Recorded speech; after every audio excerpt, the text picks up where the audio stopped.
Nesta noite nós temos o nosso amigo e querido irmão Hilton Gomes, do CEON. Ele vai nos brindar com o tema da palestra: Bem-aventurados aqueles que em mim não se escandalizaram. Que a espiritualidade amiga o auxilie, por favor.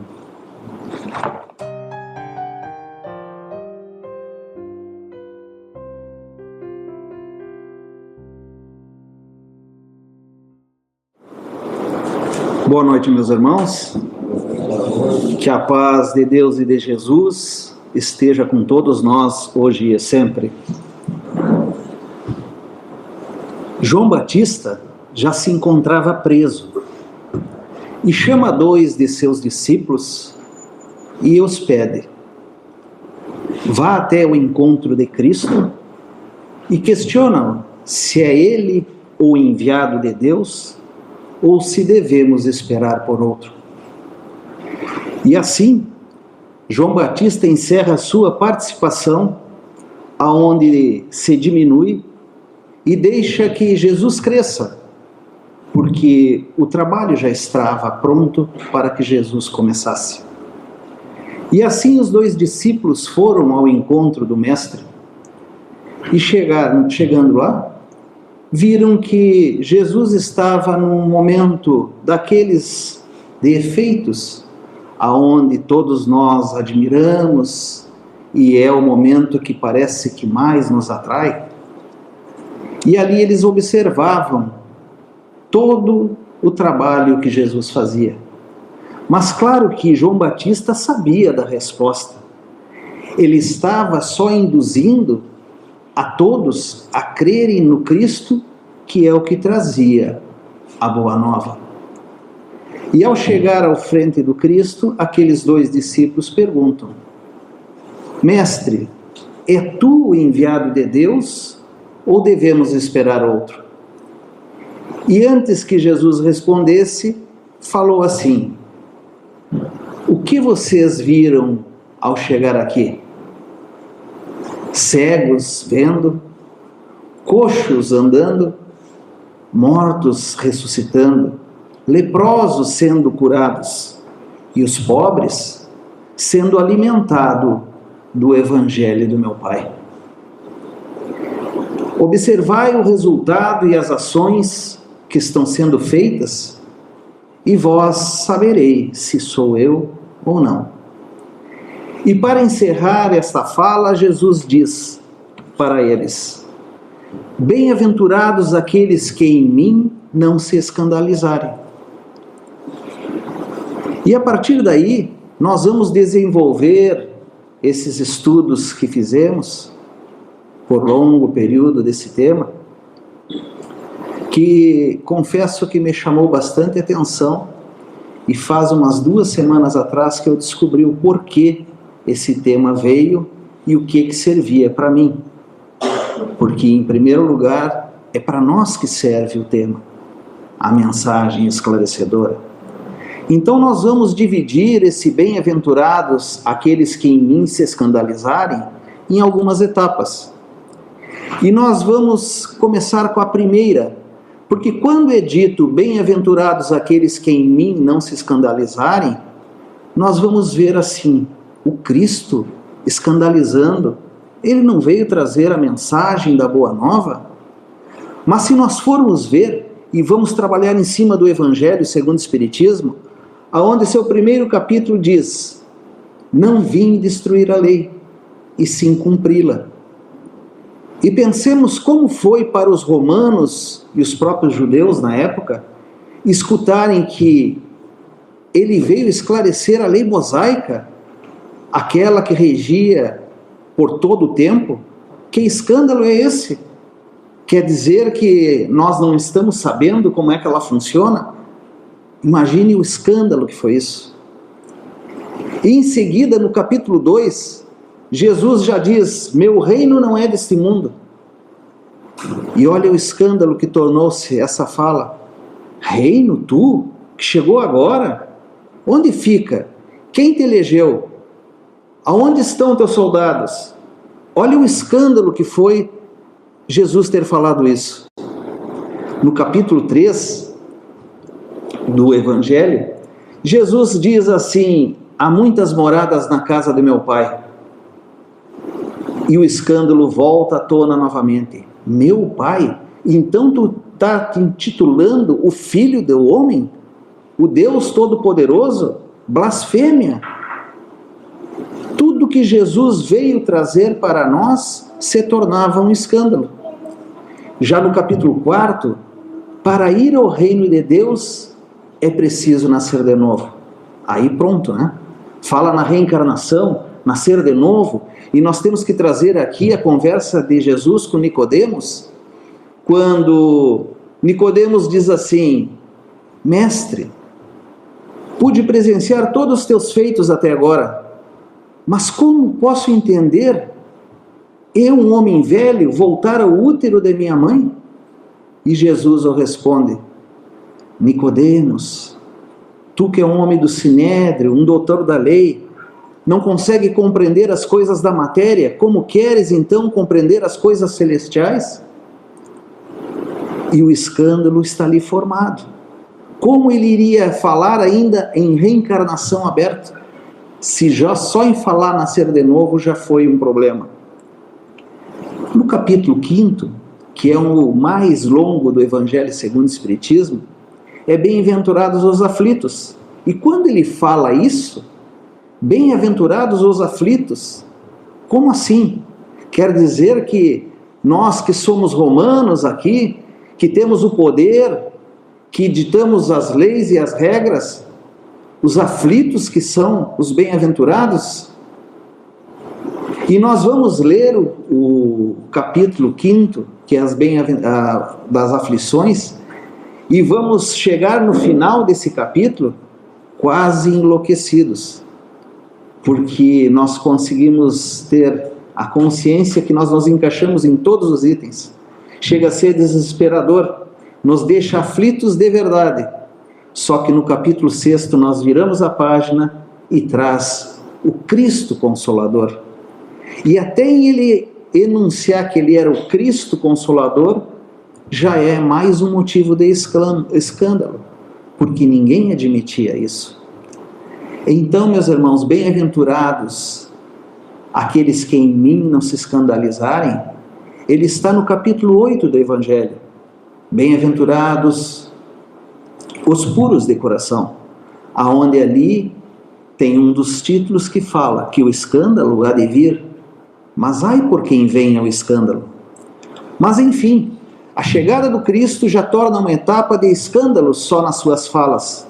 Mas vamos para uma segunda etapa, um pouquinho mais profunda, aonde bem-aventurados aqueles que não se escandalizarem em mim, nós vamos interpretar da seguinte maneira: quem realmente é fiel a Cristo e a Deus? Quem realmente honra o Mestre?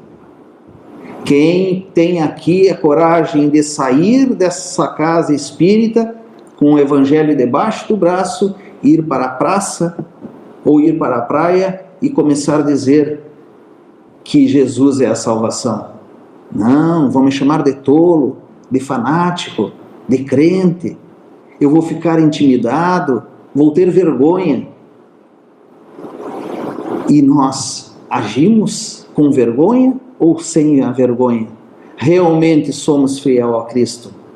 Sendo que aquele que veio para mostrar o que realmente é ser fiel a Cristo, é aquele que andava desesperado atrás dos judeus, dos discípulos, dos cristãos, que a caminho de Damasco teve o encontro com o Mestre e se tornou Paulo de Tarso. Aquele que saiu andando descalço ou de sandália, arriscando sua vida, sendo apedrejado, sendo preso, humilhado, mas jamais desistiu, porque ele realmente tinha certeza da sua escolha. E quando nós fazemos uma escolha no Cristo, como dizia Paulo de Tarso, não pensem que as coisas vão ser melhores para nós. É aí que nós vamos ser aflitos de verdade, porque não vamos entender, porque é uma escolha que muitos são chamados, mas poucos os escolhidos. porque nós temos que desenvolver essa escolha dentro de nós. Mas Paulo de Tarso é aquele que nos dá o maior exemplo da fidelidade real que devemos ter ao Cristo. Por isso que costumo dizer, e não está escrito em lugar nenhum isso, que nós não somos cristãos ainda. Nós somos estudantes para chegarmos um dia a dizer: eu sou um cristão agora. Mas quando eu tiver realmente vivenciando ou me esforçando para vivenciar ao máximo o Evangelho do Cristo, não apenas 1 hora e meia, 2 horas dentro de uma casa espírita, dentro de uma igreja, de um templo religioso. Nós não podemos nos esquecer que nós somos médiuns 24 horas por dia. Por que só em 2 horas eu vou me dedicar, ou 1 hora e meia eu vou me dedicar ao trabalho do Cristo? Mas essa segunda etapa passa e nós vamos para uma terceira etapa mais profunda, aonde o próprio Kardec disse que escândalo é poder realmente evitar de não seguir a evolução moral. A evolução moral é aquilo que realmente vai apagar todos os escândalos. Mas para nós termos uma ideia do que Kardec estava nos dizendo, nós vamos buscar o grego, aonde traz a tradução do que realmente é a palavra escândalo, que em grego, escândalo quer dizer escandalon, ou escandalô, que é quase a mesma pronúncia. E o significado dessa palavra é pedra de tropeço, é armadilha. Então nós estamos a todo momento cruzando por escândalos, porque se nós hoje perguntamos qual é a definição de escândalo na ideia de cada um, vão lembrar da internet, das postagens, da mulher que traiu o marido, daquele que roubou, daquele que fez o mal para o outro, que se tornou um escândalo. Mas escândalo é muito mais que isso. É onde nós estamos tropeçando a todo momento. Mas como ele diz, bem-aventurados aqueles que em mim não se escandalizarem, vendo a definição como pedra de tropeço, ele está dizendo assim nessa nova etapa: bem-aventurados aqueles que não tropeçarem em mim, o Cristo. E aí pode alguém começar a pensar: como assim tropeçar no Cristo? Se o Cristo é aquele que veio nos ensinar o caminho, a verdade e a vida. Mas vamos trazer então aquela passagem que Jesus estava lá na região de Gandara, perto do Mar da Galileia, aonde atravessou para o outro lado da margem, para se encontrar com aquele homem que estava obsidiado, ou como na época diziam, endemoniado. E ao chegar perto do homem, o espírito já sentiu a presença do mestre. E aí Jesus pergunta: qual teu nome para o espírito? E ele diz assim: Legião, porque eu não sou um só, nós somos muitos. Mas, começando o diálogo com aquele espírito que obsediava aquele irmão que ali estava, ele pôde falar para o Jesus: Cristo, tu que é filho do Altíssimo, por que está aqui me tentando? E aí, essa passagem está em Lucas 8, 28. E lá no livro Pão Nosso, no capítulo 19, Emmanuel vai explicar o que estava acontecendo, porque aquele espírito disse que Jesus estava ali tentando, porque Jesus não tentava ninguém, ele não agredia ninguém. É que na aproximação do Cristo daquela legião que estava ali de espíritos, a luz era tão grande que a consciência espiritual daqueles irmãos inferiores começou a ver todos os erros que eles tinham cometido. E eles sentiam no Cristo uma pedra de tropeço aonde eles pararam no tempo. Então eles ficaram tropeçando no Cristo a todo momento. E é isso que nós precisamos refletir. Se nós não estamos também tropeçando no Cristo a todo momento, Porque no livro Pão Nosso, no capítulo 9, aonde fala, no capítulo, o título é O Mas dos Discípulos, dá o seguinte exemplo, Emmanuel, que nós podemos usar. Jesus é o caminho, a verdade e a vida, mas eu ainda não estou pronto. O mas, nesta frase, é a pedra de tropeço que nós estamos criando. Mas nós poderíamos falar de outra maneira essa frase. Estamos todos aflitos, mas Jesus é a nossa salvação. Nesse momento, o mas se transforma na pedra de impulso, naquela que vai fazer com que eu ultrapasse a minha lentidão, a minha fraqueza e possa seguir adiante. Então, meus irmãos, quantas pedras de tropeço nós estamos colocando em nosso caminho? Na casa espírita, no nosso lar em casa, no nosso trabalho, na sociedade. Não, eu não consigo fazer tal coisa porque fulano não deixa. Eu quero estudar, mas a Cris fala que tem que ser assim, assim, assado.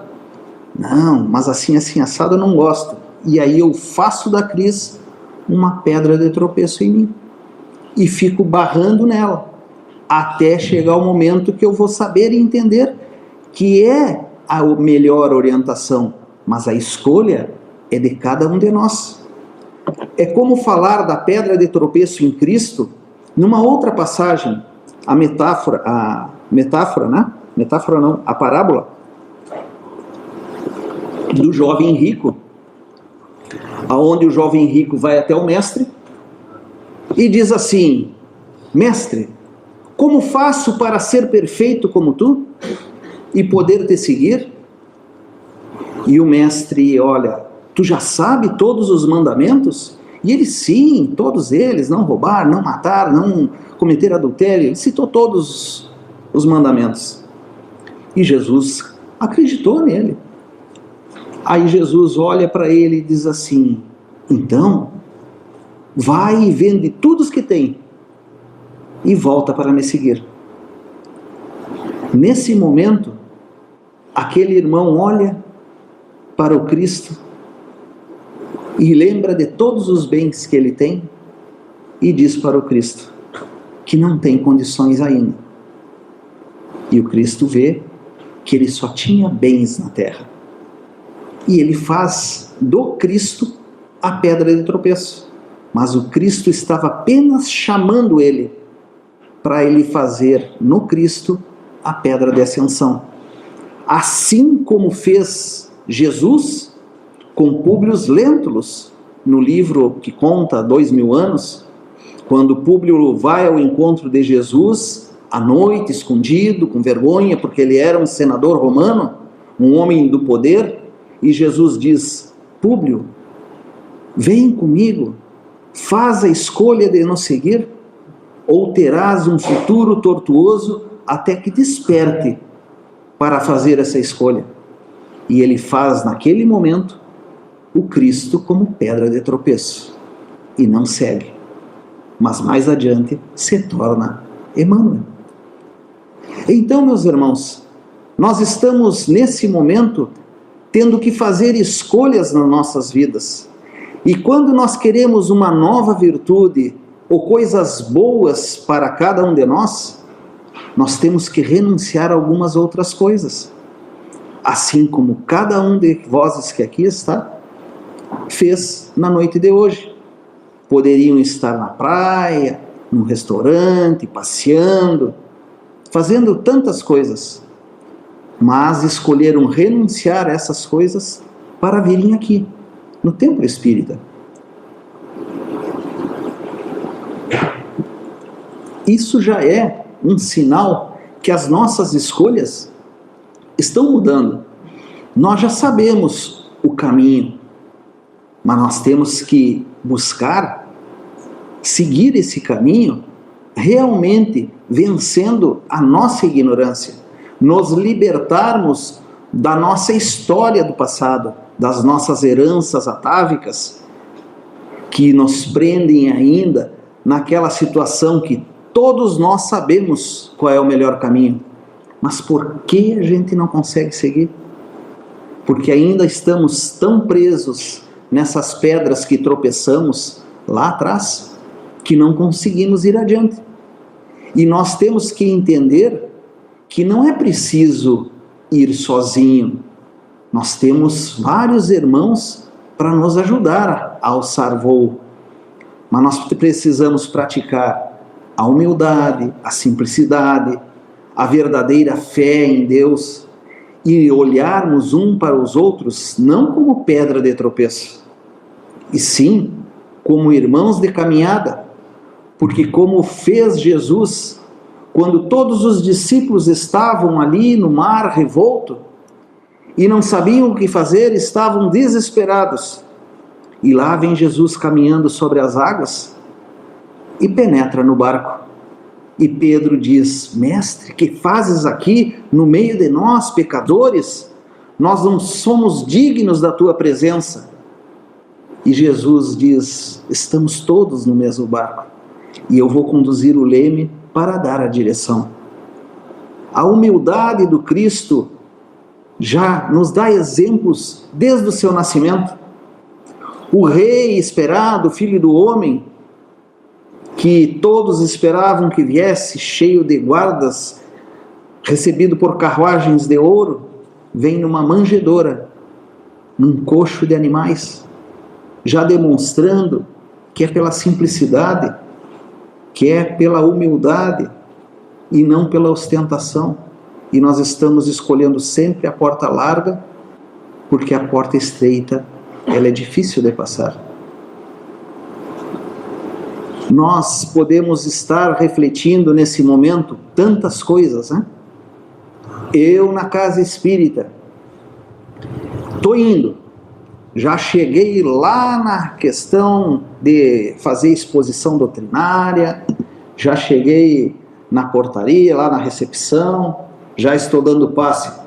Não, mas atendimento fraterno ainda não estou em condição. Eu estou fazendo ali a minha pedra de tropeço.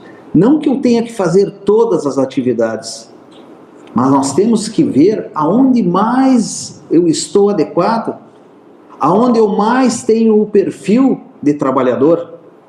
Porque querer poder por poder, o poder é diferente da autoridade.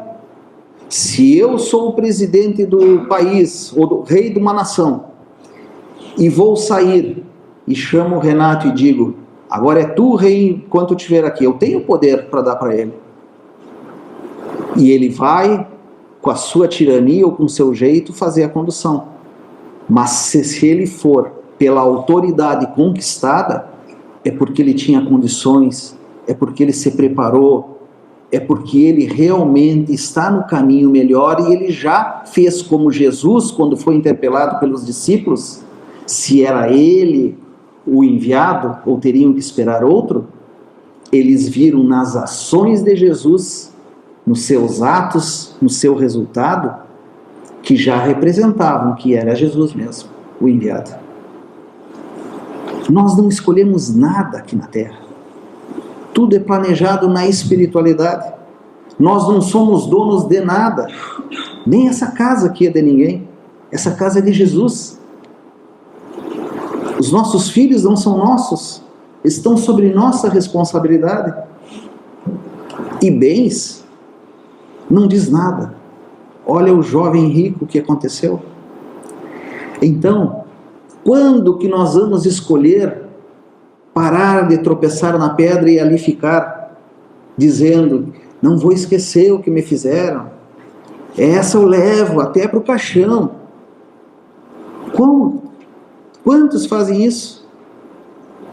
Não perdoam seus filhos, não perdoam seus pais, não perdoam seus amigos, não perdoam seus irmãos de caminhada, e querem chegar e ainda ser recebido por Cristo.